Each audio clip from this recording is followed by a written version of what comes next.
kumkataa kocha Romain Folz kisa tu wewe unataka mwalimu akija aanze kukupatia vitu wewe unavyovihitaji. Mpira hauendi hivyo. Hata ikitokea leo hii Young Africans ikamsajili Messi, ikamleta Ronaldo, ikamleta Neymar, ikamleta mchezaji yeyote wa duniani unayemjua wewe, bado mwalimu atahitaji muda wa kuweza kuwatengeneza wale wachezaji ili waweze kuingia kwenye mfumo wake. Sawa, Eliza hapo. Kwa maana hiyo kosa ni kusajili wachezaji pasi na kuwa na kocha. No, sio kwamba kosa ni kusajili wachezaji pasi na kuwa na kocha. Kosa ni sisi kumpelekea lawama moja kwa moja mwalimu, ambapo tunajua kwamba hata kama yeye, kwani yeye akisajili, ndio maana unaona Ibenge amekuja Azam, amefanya mabadiliko aliyoyafanya ni kuchukua baadhi ya wachezaji aliyokuwa nao kwenye timu aliyotoka. So ukisema kwamba kusajili wachezaji pasi na kocha, basi kocha akija ni lazima yeye achague wachezaji ambao alikuwa anafanya nao kazi kule alikotoka. So unakuta kocha anatoka ukanda wa kaskazini, wachezaji alikuwa anawafundisha ukanda wa kaskazini, unaambiwa kwamba anahitaji mchezaji fulani. Let's say alikuwa anafanya kazi kwenye ukanda wa kaskazini timu ya RS Berkane. Wewe una uwezo wa kwenda kumchukua mchezaji RS Berkane? Wewe una uwezo wa kwenda kumchukua mchezaji Raja Casablanca kwa sababu si ndipo alipotoka? Si ndio anataka wale wachezaji awavute ili waweze kumuelewa kwa uharaka, mifumo iweze kuingia kwa uharaka. Je, niambie ni timu gani Tanzania hii yenye uwezo wa kumtoa mchezaji, ukiitoa Azam, yenye uwezo wa kumtoa mchezaji Raja Casablanca, Wydad, RS Berkane, FAR Rabat na vilabu vingine vingi vya ukanda wa kaskazini? Zaidi sana utakuta ni mchezaji amemaliza mkataba, au huyo mchezaji alikuwa anataka kuuzwa au atolewe kwa mkopo kama Simba walivyopewa mwalimu kwa mkopo. Simba hata yule beki wao ambaye juzi amefunga goli yule alitoka Mamelodi, si amepewa kwa mkopo? Tunazungumzia vilabu ambavyo tayari vimeisha machua kwenye engo ya usokoni. Sasa wewe useme kocha Romain Folz ametoka, tuseme ametoka Mamelodi, si ndio? Alikuwa kocha msaidizi wa Mamelodi.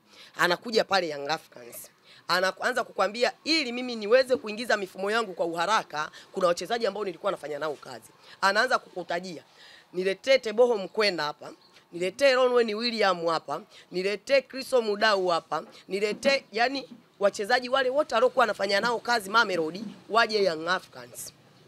Kila mchezaji ana bei yake. Kama utapata mmoja au wawili pengine kwa mkopo, au huyo mchezaji Mamelodi hawajachagua kumtumia msimu unaofuata. Kwa hiyo walikuwa na mpango wa kumuuza, ndio unaweza ukampata. Lakini tofauti na hapo tunaweza tukawa tunalaumiana sana. Alikuja Nasreddine Nabi, wengi walimsema, ilifikia hatua, nadhani Nabi ndo aliyetolewa kwenye michuano ya klabu bingwa hatua za awali. Alitolewa na Rivers, sio Nabi. Alitolewa na Al Hilal, sio Nabi. Anatolewa na Al Hilal ndo anaangukia kombe la shirikisho. Watu wakasema kwamba aondoke. Tunakuja tunacheza na klabu Afrikeni kombe la shirikisho, tunatoka nyau uwanja wa Mkapa.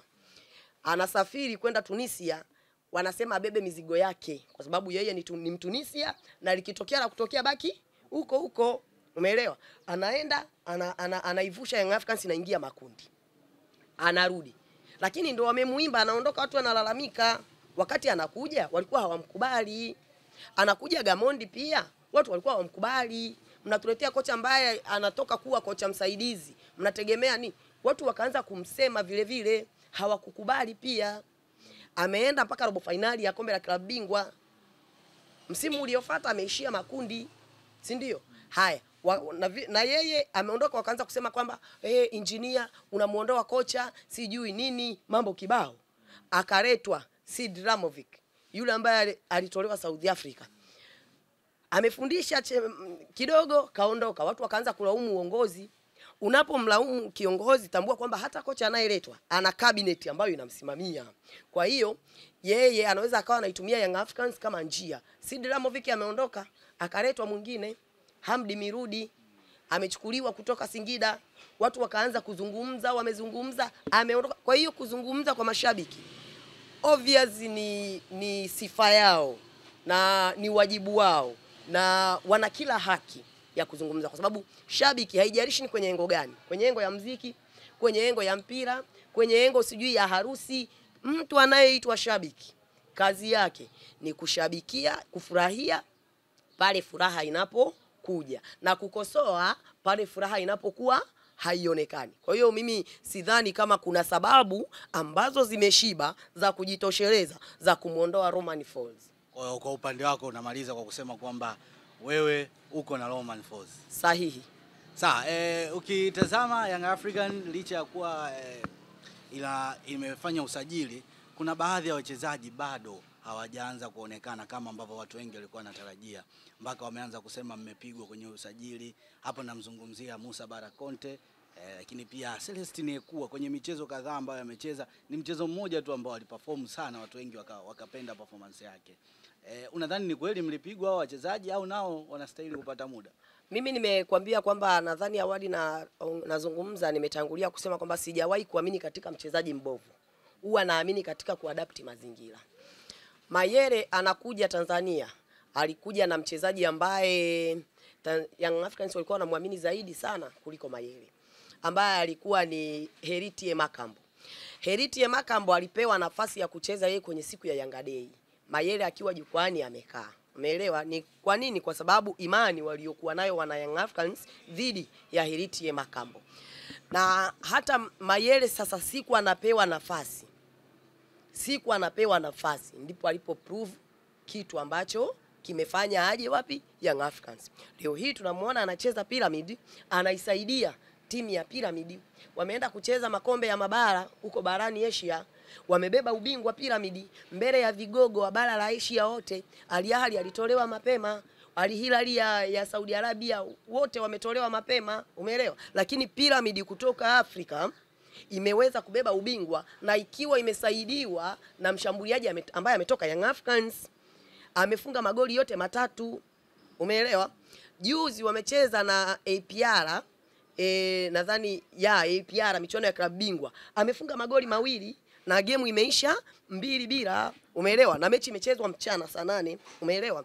Maana yake hatutakiwi kuwa na mentality ya kwamba mchezaji anaposajiliwa basi aje aanze kufunga, aje aanze kutoa assist, aje aanze kukaba.